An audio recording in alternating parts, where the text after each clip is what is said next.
कि फाटा के अंदर जो शानदार कार्यक्रम किया था वो भी हमारे बीच में उपस्थित हो चुके हैं। उनके लिए जोरदार तालियां हो। उनके बाद साथियों, आज इस पंडाल में जितने भी साथी मौजूद हैं वो टंटे बिल का गाथा स्थापना करने आए हैं ना? करने आए हैं कि नहीं आए? तो आपको टंटे बिल की कसम है, जहां खड़े हो वहीं बैठ जाओ और आज की सभा को सुनेंगे। अगर आप टंटे बिल के सच्चे वंशज हैं तो आप जहां खड़े हो वहीं पर बैठ जाइए। आज जोबट आलिया भील की और सिद्धू किराड़ की इस पावन धरती, पावन नगरी को मैं नमन करता हूं।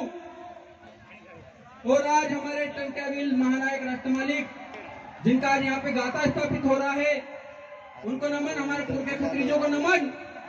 और आज महामालिक टंटा बिल के वंशज यहाँ पर उपस्थित है, उनको भी मैं क्रांतिकारी जोहार करता हूँ। साथ ही साथ इस धरती के, इस देश के मूल मालिक आप सभी आदिवासी भाइयों बहनों को मेरा क्रांतिकारी जोहार, जिंदाबाद, जय जोहार। साथियों, सभी सिंगर साथी इधर आ जाए ताकि लोग सुन पाए। साथियों, आज हम लोग, आप लोगों ने जो कार्यक्रम किया है, इस कार्यक्रम के माध्यम से एक ऐसी महान शख्सियत जिन्होंने अंग्रेजों से 35 वर्ष वक्त आए हैं, उनको भी सुनने की जरूरत है। अगर आज आप इन वक्ताओं जो बाहर राजस्थान से आए, महाराष्ट्र से आए, इनको नहीं सुनेंगे तो हो सकता है आने वाली पीढ़ी में, आने वाले 10 साल में नाचने कूदने के लिए स्टेज भी नहीं बचेगा, ना नाचने कूदने के लिए आदिवासी भी नहीं बचेंगे। थोड़ा सा समाज के लिए भी सोचिए और समाज के वैचारिक योद्धाओं को सुनने की कोशिश कीजिए। आज जिस पुरखे के गाथा को जोबट में स्थापित किया है, एक बार इस आयोजनकर्ता टीम के लिए बहुत जोरदार तालियां बजाइए, क्योंकि इस टीम ने वो मुकाम काम किया है जो आज तक कोई नहीं कर पाया। और आप देखिए कि अब जगह जगह पे टंटे बिल, बिरसा मुंडा, ख्वाजा नायक के गाते बैठना स्टार्ट हो गए हैं। अब हमारे पुरखों की विचारधारा लोगों तक जाने पे मजबूर हो गई है। सरकारों को भी टंटे बिल, बिरसा मुंडा को याद करना पड़ रहा है। ये आप लोगों की वैचारिक क्रांति है, ये जयस, ये आदिवासी परिवार, ये भील प्रदेश की वैचारिक क्रांति है, जिसके कारण सरकारें झुकी हैं और टंटे बिल, बिरसा मुंडा को याद करने लगे हैं। अब जो समय है वो समय आदिवासियों के अस्तित्व, अस्मिता और उसके संवैधानिक हक अधिकारों को बचाने का समय है। हम हर परिस्थिति में हमको लड़ना आना चाहिए। जहां खुशी होगी वहां नाचेंगे भी, और जहां लड़ने की नौबत आएगी वहां पे डट के खड़े भी रहेंगे। यह भी होना चाहिए आदिवासियों में। अभी जिस प्रकार जो हमारे सिंगर है, जो गाने गा रहे थे या बना रहे थे, उनके लिए भी एक बार जोरदार तालियां। और जो सिंगर यहाँ पर मौजूद है और जो गायक कलाकार यहाँ नहीं आए, उनसे एक निवेदन भी है कि आप अच्छे अच्छे गाने बनाइए, स्वागत है, लेकिन समाज को बदनाम करने के गाने कभी मत बनाइएगा, नहीं तो समाज फिर आपको छोड़ेगा नहीं। ढोल बंद कर दो भाई, ढोल। आपके गानों में समाज का कहीं भी बदनामी नहीं होना चाहिए। ढोल बंद कर दो। जिस समाज से आप आते हैं, जिस समाज ने आपको बड़ा बनाया है, उस समाज की कदर करना सीख जाइए। बीच में कुछ कुछ गाने आए थे, ऐसे गाने थे जिससे आदिवासी समाज बदनाम हो रहा था।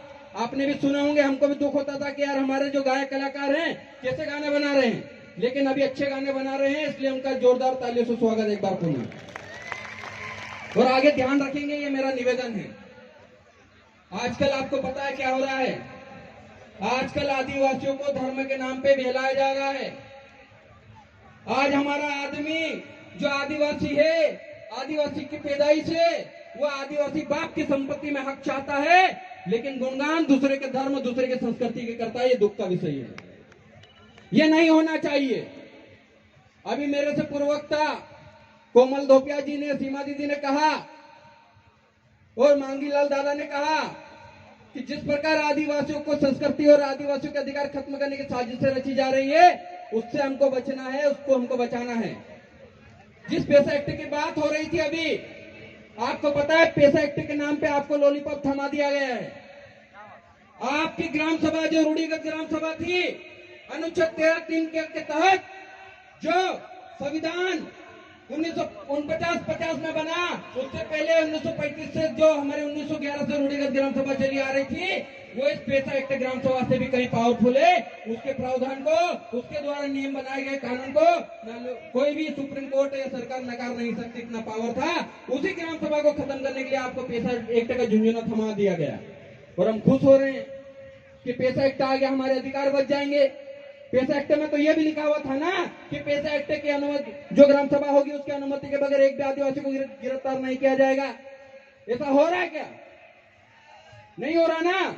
आप जब भी कुछ होता है बगैर पैसा एक्ट ग्राम सभा की अनुमति के गिरफ्तारी भी कर ली जाती है, FIR भी दर्ज कर ली जाती है। तो कैसा है पैसा एक्ट?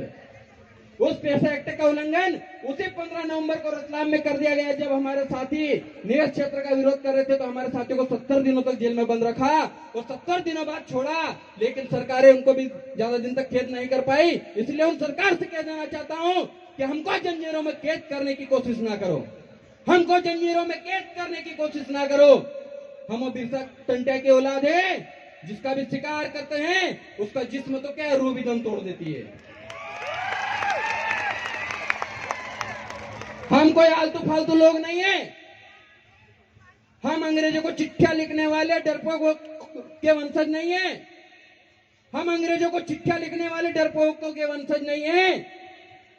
हम इस देश के जो लड़ाकू वंशज टंटिया भील के वंशज हैं और उस वंशजों को कोई खत्म नहीं कर सकता। और यही कहना चाह रहा था कि जब जब आदिवासियों पर विपत्ति आती है तब तब आदिवासी समाज को जिस तरीके से हम लोग सांस्कृतिक कार्यक्रम में इंटरेस्ट ले रहे थे, उसी प्रकार सामाजिक मूवमेंट में भी इंटरेस्ट लीजिए।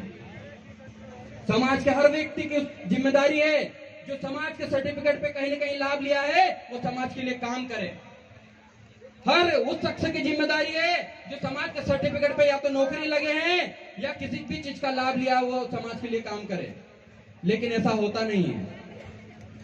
और बाहर से आए हुए जो विदेशी आक्रमणकारी लोग हैं वो राजनीति के दम पर इतना घमंड करते हैं। तो हम इस देश के मूल वंशज हैं, हमको कितना घमंड होना चाहिए?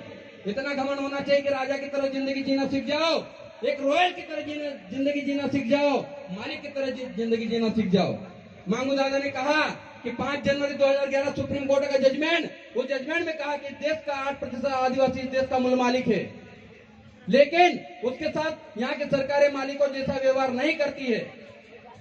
वो इसलिए नहीं करती है क्योंकि हम संविधान के आर्टिकल नहीं पढ़ते, हम संविधान में मौजूद हमारे अधिकार नहीं पढ़ते। जब डीजे बजता है तब नाचने जरूर चले जाते हैं। दोनों चीजें साथ साथ, नाचना भी साथ में, अधिकारों की लड़ाई भी साथ साथ में। हमारा क्षेत्र 5वीं अनुसूचित क्षेत्र है, यहाँ पर 5वीं अनुसूची के प्रावधान लागू होते हैं।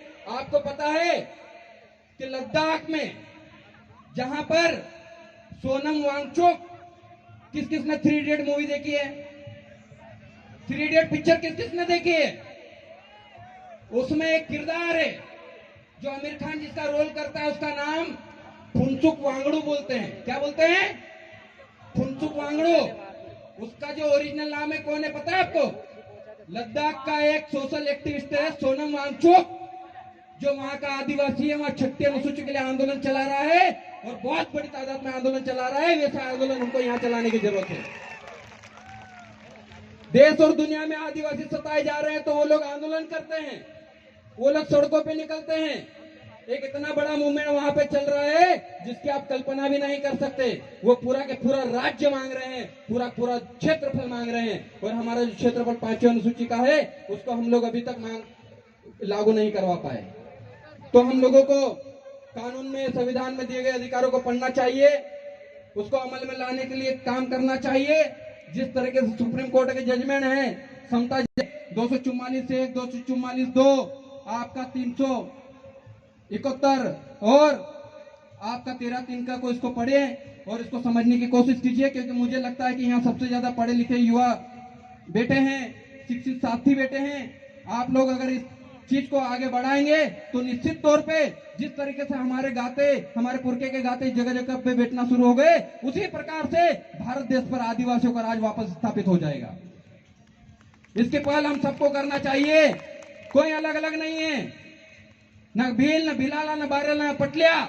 इस देश में मौजूद तमाम जितने भी आदिवासी की जो जनजातियां सब एक हैं, सब आदिवासी हैं, सब आदिवासी के लिए काम कर रहे हैं और सब हम लोग आदिवासी के लिए काम करेंगे। कोई गोंड, कोई संताल, कोई उराव, ये कोई अलग नहीं है, सब आदिवासी की संतान है, सब आदिवासियों के नाम पे एकजुट हो रहे हैं। हम जहां जरूरत पड़ेगी, चाहे वो भील प्रदेश की बात हो, चाहे गोंडवाना लैंड की बात हो, जहां जहां आदिवासियों की बात होगी वहां वहां जयस के लोग हमेशा उपस्थित मिलेंगे। आज पीली पागड़ी बांध के बहुत सारे युवा बैठे हैं। अगर ये क्रांति 2013 के बाद शुरू नहीं हुई होती तो शायद आज टंटा बिल का गाता जोबड़ में नहीं बैठ रहा होता। शायद ये आप सब युवाओं की वैचारिक क्रांति का सैलाब है और इसको सब तक पहुंचाना है। चाहे वह 5वीं में पढ़ने वाला बच्चा हो, बच्ची हो, चाहे 10वीं 12वीं में कॉलेज में पढ़ने वाली बच्चियां हो, सबको अपने हक अधिकारों के बारे में पता होना चाहिए। क्योंकि हमको ये पता है कि यहाँ का भगवान कौन है, वहां का भगवान कौन है, लेकिन हमारे पुरखे क्रांतिकारियों ने क्या किया ये किसी को नहीं पता। उसके बारे में कुछ ही लोग जानते हैं। आज मध्य प्रदेश में 3 करोड़ आदिवासी रहते हैं, उसमें से सिर्फ 2% लोग जागे हैं। अगर पूरे के पूरे 3 करोड़ आदिवासी जाग गए तो बाहरी लोग इस मध्य प्रदेश को छोड़कर चले जाएंगे, लेकिन वो ताकत आप सबसे आएगी, वो ताकत आप सबसे आएगी। कोई अकेला कुछ नहीं कर सकता। हम सब मिलकर इस देश में आदिवासी राज स्थापित करेंगे, ऐसा संकल्प ले लीजिए। मेरा समय हो चुका है। मैं चाहता हूं आयोजन कमेटी से कि 1 मिनट की जितने भी लोग यहाँ टंटा भील के गाता स्थापना में आए हैं उस खतरे की शपथ ले ले तो ज्यादा बेहतर होगा, ज्यादा अच्छे से समाज के लिए काम कर पाएंगे। मेरा निवेदन है कि शपथ दिला दूं, इजाजत हो तो मेरा निवेदन है कि जो साथी जहां पर बैठे हैं सब अपने अपनी जगह पे खड़े हो जाइए।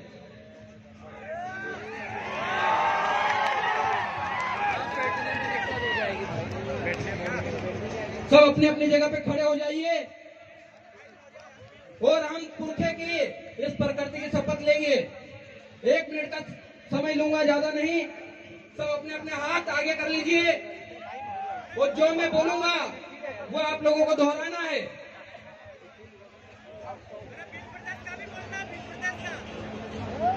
हे सूरज, चांद, सितारे, धरती, आग, हवा, पानी, पेड़ पौधे, जीव जंतु, पत्थर पहाड़, अनाज सहित संपूर्ण प्रकृति और अपने पुरखाओं की आत्मा को साक्षी मानकर मैं मेरे आदिवासी समाज की सुरक्षा और उसके सर्वांगीण विकास के प्रति संपूर्ण वैचारिक दायित्वों के निर्वहन को पूर्ण निष्ठा और ईमानदारी से करने की शपथ लेता हूं।